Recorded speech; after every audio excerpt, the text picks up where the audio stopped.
बोलिए विष्णु भगवान की जय।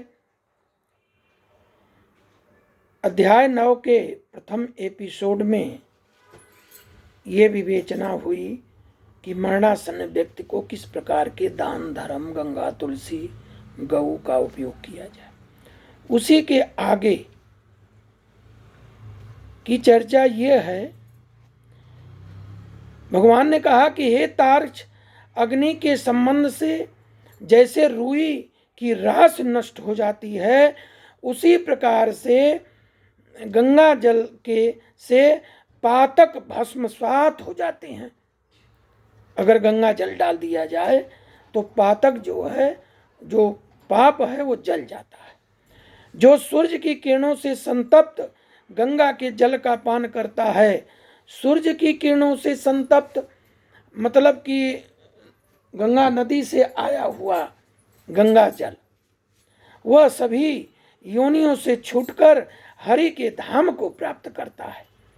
अन्य नदियां मनुष्यों को जलावगाहन स्नान करने पर पवित्र होती हैं, किंतु गंगा जी तो दर्शन, स्पर्श, पान अथवा गंगा इस नाम का कीर्तन करने से भी सैकड़ों हजारों पुण्य रहित पुरुषों को भी पवित्र कर देती हैं। इसलिए संसार से पार लगा देने वाले गंगा जल को पीना चाहिए। जो व्यक्ति प्राणों के कंठगत होने पर गंगा गंगा कहता है, ऐसा व्यक्ति विष्णु लोक को प्राप्त होता है और पुनः भूलोक में जन्म नहीं लेता।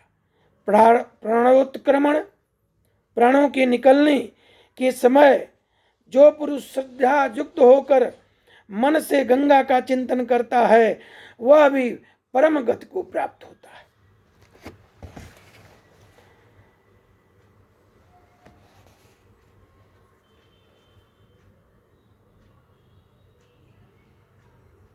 जो व्यक्ति प्राणों के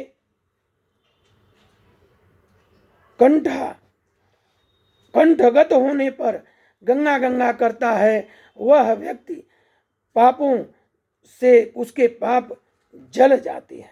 अतः गंगा का ध्यान, गंगा को नमन, गंगा का संस्मरण चाहिए और गंगा जल का पान करना चाहिए। इसके बाद मोक्ष प्रदान करने वाली श्रीमद् भागवत की कथा को जितना संभव हो श्रवण करना चाहिए। जो व्यक्ति अंत समय में श्री भागवत के एक श्लोक, आधे श्लोक, एक पाद का पाठ करता है, वह ब्रह्मलोक को प्राप्त होकर पुनः संसार में कभी नहीं आता, ऐसा कहा गया है। भगवान ने कहा कि हे तार्क्ष, ब्राह्मण, क्षत्रिय, वैश्य को मरण काल में वेद और उपनिषदों का पाठ, शिव और विष्णु की स्तुति करने से मुक्ति प्राप्त होती है। हे खग, प्राण त्याग के समय मनुष्य को अनशन, व्रत, अन्न और जल का त्याग करना चाहिए। यदि वह विरक्त द्विजन्मा हो तो उसे आतुर संन्यास लेना चाहिए। प्राणों के कंठ में आने पर जो प्राणी मैंने संन्यास ले लिया है ऐसा कहता है, वह मरने पर विष्णु लोक को प्राप्त होता है, पुनः पृथ्वी पर जन्म नहीं होता। इस प्रकार हे खग, जिस धार्मिक पुरुष के आतुरकालिक पूर्वोक्त कार्य संपादित किए जाते हैं, उसके प्राण ऊपर के छिद्रों से सुखपूर्वक निकलते हैं। मुख, दोनों नेत्र, दोनों नासिकारंध्र, दोनों कान, ये 7 द्वार ऊपर के हैं। इनमें से किसी द्वार सुकृति पुण्यात्मा के प्राण निकलते हैं। योगियों के प्राण तो तालुरंध्र से निकलते हैं।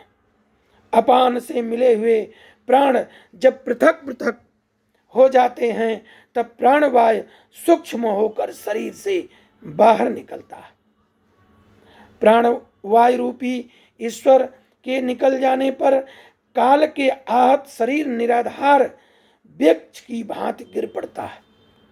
प्राण से मुक्त होने के बाद शरीर तुरंत चेष्टा शून्य, घृणित, दुर्गंधयुक्त, अस्पृश्य, सभी के लिए निंदित हो जाता है। इस शरीर की कीड़ा, विष्ठा, भस्म रूप ये 3 अवस्थाएं होती हैं। इसमें कीड़े पड़ जाएंगे, विष्ठा की समान दुर्गंध आएगी, अंततः चिता में भस्म हो जाता है। इसलिए क्षण मात्र में नष्ट हो जाने वाले इस देह के लिए मनुष्य को द्वारा क्यों गर्व किया जाए। पंचभूतों से निर्मित इस शरीर का पृथ्वी तत्व पृथ्वी में, आकाश तत्व जल तत्व तेजस तत्व में तेज में, वायु तत्व वायु में विलीन हो जाता है। इस प्रकार सभी प्राणियों के देह में स्थिर रहने वाला सर्वव्यापी शिव स्वरूप नित्य मुक्त जगत साक्षी आत्मा, जो कि अजर और अमर है,